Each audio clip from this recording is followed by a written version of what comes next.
Hello, everyone, and thank you for joining another episode of the Educational Leadership Podcast. We have another very special guest, and of course, we have our co-host, Corinne French. Hey, can't wait to get started today. Exciting. Yes, so exciting. We have another superintendent.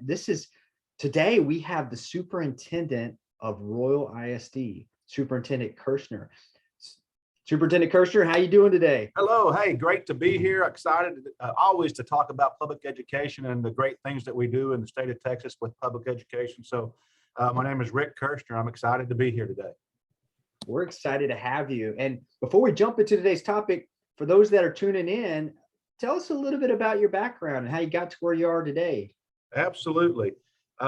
Well, as a high school student, I was involved in athletics, and I guess since I was 8 years old, I was always a part of athletics. And I guess, going through high school, I really probably didn't have a career path in mind, but I was fortunate enough to earn an athletic scholarship to play football at Sam Houston State University.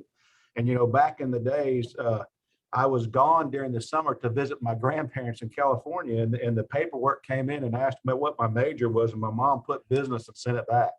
And so, because back then your parents had access to everything you did. Right. It wasn't like it is today, where when you turn 18, that you're solely on your own.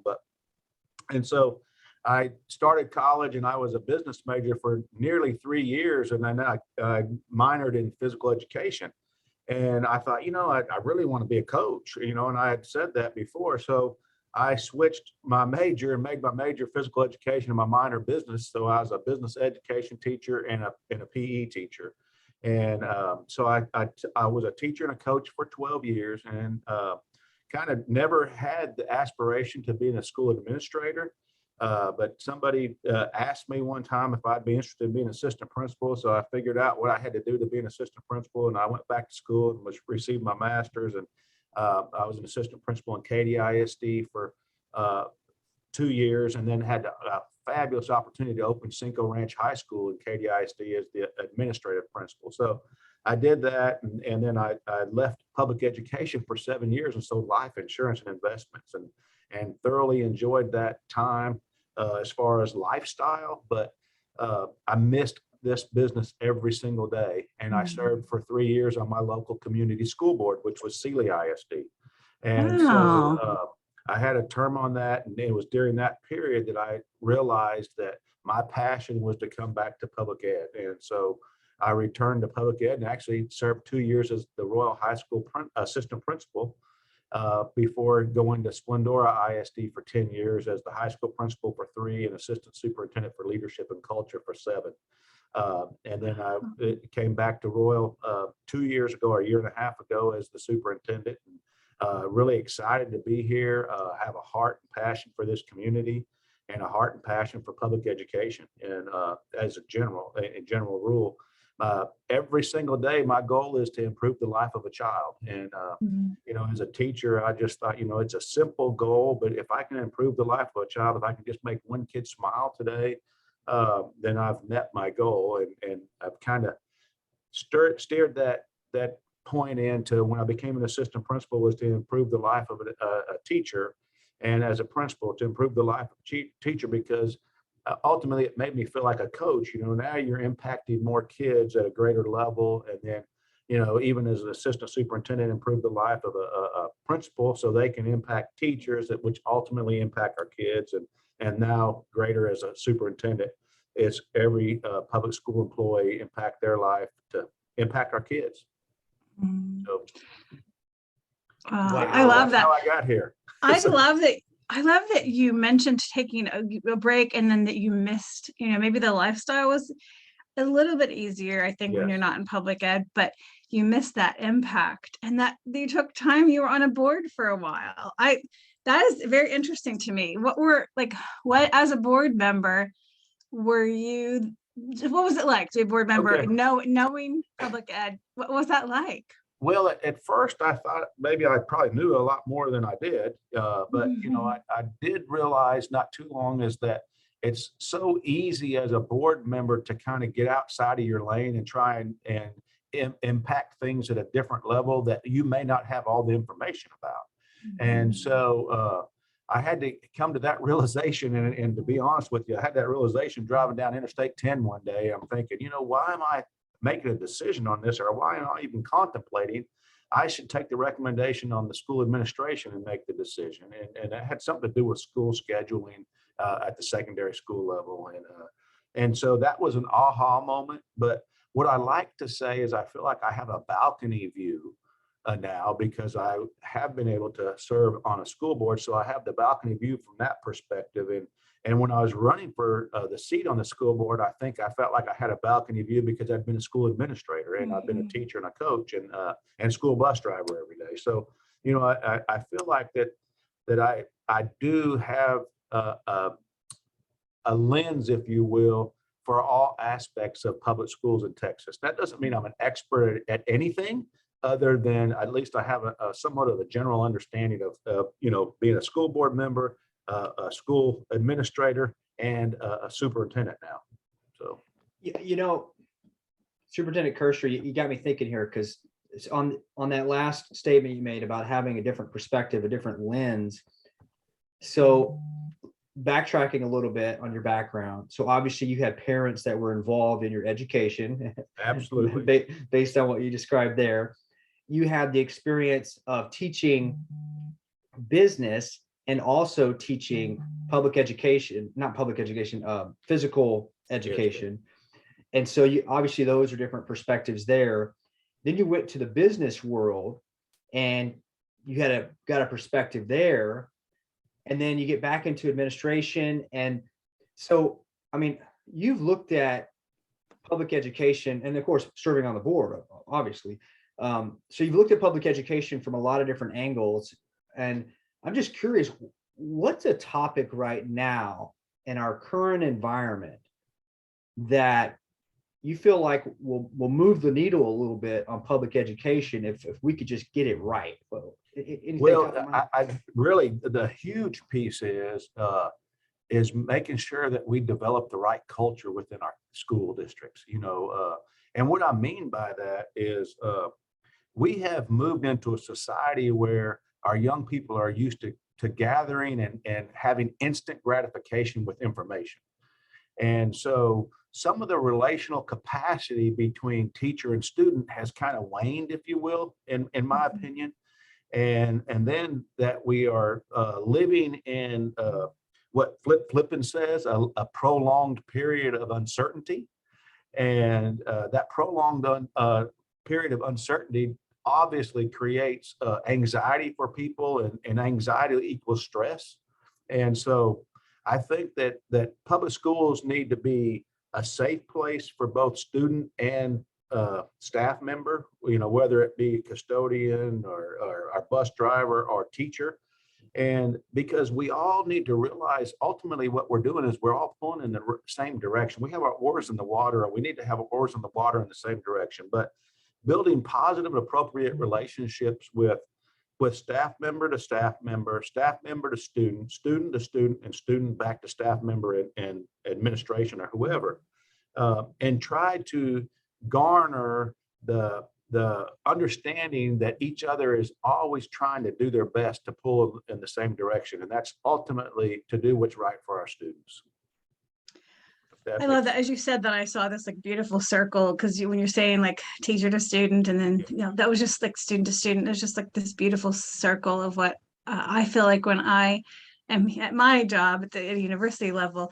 It's similar, but I was thinking Gary was going to ask a different question, so I'm going to ask it for him. Okay. When you stepped away from public ed for a bit and went to the business world, did anything shift when you came back, as far as businesses are run definitely different than public ed, and so that's usually can be a problem, where I think people expect things to be run similar to a business, and that could be a little bit of a conflict.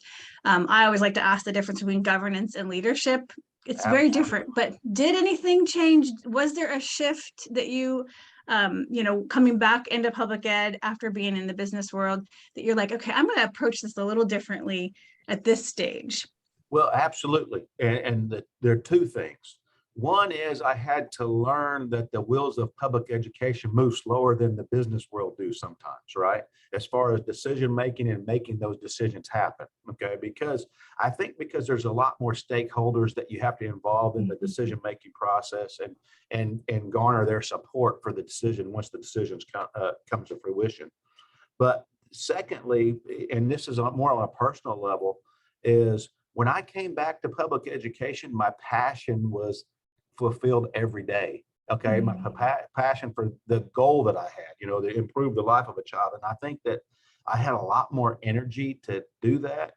And I had a lot more energy to stay away from what I call the negative Nellies, or from the dream stealers, I guess. And I'm not talking about people, but I'm talking about thoughts and personal thoughts, because sometimes we get so caught up in our own little world that we forget about what we're doing in the world, if that makes sense. And so that's a good point. I think that my passion for having the impact in students' lives and making an impact there was a lot stronger, because I think I experienced something else. Now, I think the other thing that I realized about me personally is that money wasn't necessarily my greatest motivator. It was that interpersonal relationship development on seeing something today and where it can be tomorrow. That's beautiful. Thank you. Very powerful. And Corinne touched on the business side. So I came from the corporate world and before working with public education like I do now, and in ministries, of course. So it's always interesting to hear the different perspectives on that, for sure. Because at the end of the day, a lot of the students plan on going to work for a business when they finish school. So it's always interesting to hear that perspective. Now, you mentioned operating in a bubble. You mentioned kind of those interpersonal skills between student and teacher, student, staff to staff. And when you were describing that, I was picturing kind of like a golden thread that just kind of brings everything together. And why do you think that's missing now? I mean, is it something that's changed in culture, technology, social media? I mean, what's happened in your mind that's caused that void? I honestly think, and it's always been this way, but I think because of the access to information and the speed at which we get it, public schools are a microcosm of society. And in the last several years, we also have taken on the microcosm, if you will, of our political environment in the United States, and I guess the social ills or the social challenges that the United States has been experiencing over the last several years. And so, you know, some of those, everyone brings those things to school, or they bring that baggage with them, I guess, whether they're a student or whether they're a teacher or staff member. And I think those things have always happened, and that's always been part of our society. But because we garner, or we have access to that information at such a greater height today, and at such a quicker speed. For example, you know, you have the Facebooks, and you have the Twitters, and you have the Instagrams, and you have the other social media outlets, and some of those things present challenges at the public school level because of things that are placed on there, and maybe the way people receive them, or maybe what the intention was for the way people to perceive them. And so those perceptions are brought to school, and then we just, you know, are a smaller, I guess, more integrated, smaller focus group of what the society is today. You know, I don't know if I'm articulating that clear enough, or making or providing enough clarity with reference to that, but hopefully you kind of understand what I'm saying. I think it's just so hard because, like you said, students were always bringing baggage or you know, good and bad to campus. I think something changed when we were for those that are listening, that years from now, hopefully, like, we just experienced a global pandemic. Our students were sent home. Many students didn't have access to the internet. Some were doing packets, some were doing, you know, just barely getting by in school. Other districts had, you know, we're already maybe 1-to-1 iPad ratios, and it still was a challenge for them, but some districts were able to deliver that with more mastery for sure than some districts. So I think now that they're all back, most schools are back in Texas. I think students, I think they've lost a little faith in, why do I need to listen to this teacher when I can find anything out on Google? I think that it's not necessarily that golden thread is missing, but I kind of think that might be the golden thread. We have to find a way to weave that back in where we say, yes, you can find anything right here, but it's going to be important for you to get something settled deep back into you, because just kind of being able to know everything, and that's not really good either. Does then no one, I think you might have mentioned this, maybe not being an expert, but really each of us should be an expert in something. Whether it's, students like my son who likes to video game, certainly he has mastered some of those games and he can actually get a degree in that. And so I think we want to get back to like showing students that you will need another person to help you become a master of something. And I don't know if that's a golden thread, Gary, that might be missing. And I think maybe is a challenge to educators right now, because and I think that's just hard, because even a couple of my kids are just like, it's almost like they've lost a little bit of hope in adults too. Yeah, I think you're correct. And if I can speak on this just for a second, I think that, you kind of talked a little bit about the different learning styles of kids, whether the ones that could stay home and do it, electronically or what have you. I know me personally, I miss that interpersonal interaction with people every day. And I think the vast majority of our kids, their level of performance was really impacted. And some of them I think could still rock along, but I think there's more that struggled with that aspect of the learning process. And it may not be because they just struggled with it. It may be because they hadn't experienced it before and now it was forced on them. And then the things that you talked about earlier, where some people didn't have access to that. For example, in our school district here at Royal, and I can't take credit for it because prior to my arrival, they had already taken school buses and placed them strategically throughout the district with hotspots on them so kids could access the internet through the hotspot. Wow, prior to COVID, y'all? No, wow. During COVID. No, that was, okay. But Okay. I didn't arrive here until August of 20. And so that was in the midst of, that first wave. And so they had already started doing that summer, and we continued to do that, and we continued to monitor the use of it and that type of thing. But I think that we were just forced on, taking the leap to learn electronically or distance learning when we weren't necessarily prepared for it. In the grand scheme of things, I think we did a pretty good job or an adequate job. But I think that, to carry on to the last thing, I think that we're still dealing with that lack of human connection during a period of time that it has kind of created or highlighted or made significant some of the social challenges that we have in our communities in this country. I think we said this on a different podcast, but the ability to do this, how we made students learn online so quickly, and we brought that about where it's fast, that I think we've talked about that it would have taken 10 years to do that effectively in public ed. Like if we were going to plan to do that, it would have taken 10 years, but we kind of pivoted so quickly. Everyone didn't get to do it with the same level of excellence, but we did it. Are there other things in public ed that you kind of like if we knew that Zoom was going to be such a part of our life, like I would go back and buy stock in Zoom. Right. I would have let my bangs grow out. I would have got a puppy like during COVID. There's some funny, I think of like some funny things like that, but honestly, what are some of the things that you could tell a superintendent like 20 years from now? I was watching this was starting to be a trend. We really weren't paying attention to it the right way. I mean, do you have something like that? It doesn't have to be groundbreaking, but is there something that you think that we're going to deal with in the future that we could maybe start getting ahead of? Well, and I think that we are dealing with it even currently, but it's addressing and meeting the needs of our community where they are instead of where we are.